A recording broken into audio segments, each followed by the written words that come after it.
bread becomes the main ingredient in dumplings. You know, sliced bread can be used for so many different kinds of recipes that never even occurred to you. And I'm going to show you just a few today. So the first thing I'm going to start with is a really fun recipe where bread becomes the main ingredient in dumplings. Dumplings that you add to a soup, a brothy soup. Any brothy soup will do. I've got a spring vegetable soup today, but you can do your own version of a nice brothy soup.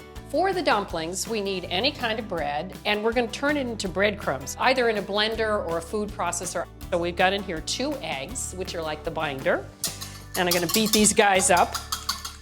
So in goes the cheese. This is Parmigiano Reggiano, and then we have our breadcrumbs. And finally, I have some freshly chopped flat leaf parsley. I'm going to stir this up. Let me see, I'm going to feel this.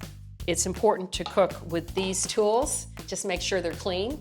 But, you know, these are the best tools on the planet to cook with. Oh yeah, this is coming together nicely.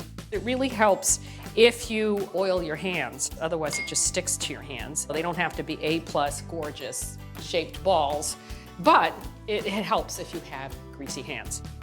And see, there we go. Isn't that fantastic?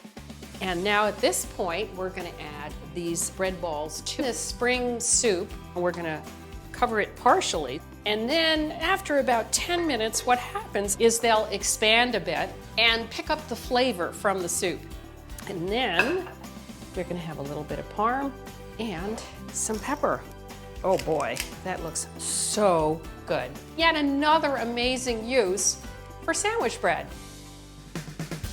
Now we're moving on to a pear turnover. I'm going to use for the filling a pear, so I'm going to peel it, and then we're going to cut it up into small pieces. And it's important to cut it into small pieces so it cooks through. So we're looking at about, say, 1/4 inch. Okay, so here we go. So now I'm going to add some sugar, just regular old granulated, some lemon juice, and some zest. This happens to be one of my all-time favorite ingredients. I just feel like it makes everything bright. Okay, so this is the very complicated filling we just made. Not. So now on to the star of the show, which is the bread.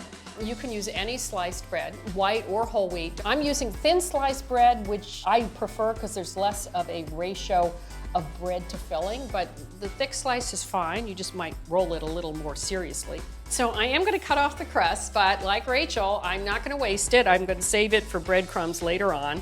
Always great to have breadcrumbs in the freezer. And then we're just going to roll this out. Just apply pressure, be aggressive, sort of fun. And by the way, whenever I do something like this, and I have a whole bunch that I've already done, I always do the same process. Cut off all the crusts, then roll them all, then fill them all, then squish them all, then bake them all. And you notice I have this covered with plastic wrap. That's because this bread will dry out quickly because it takes a minute to roll it out. So keep it covered at all times. Now let me show you how to stuff these guys. So we're gonna turn them into triangles, and we're gonna put some of the filling right in the middle here. You'll get a sense for how much filling per turnover, because you want to make sure that you seal it nice and tight. And then for my glue, I'm just using water. Right now I'm going to turn it around and seal it. So there we go. There's 2. And very important, I should emphasize that you squish the sides together. That's a culinary term. Squish the sides. There you go. So I made a bunch before, and I'm going to add these to that. So for those that didn't get a little cut in them, I'm going to just do a little vent so the steam comes out. And then we're going to brush them with butter. Be generous. So now I'm going to add a little bit of sugar.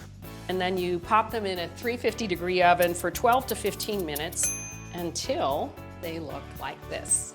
Aren't those gorgeous? These are the best homemade turnovers you ever made.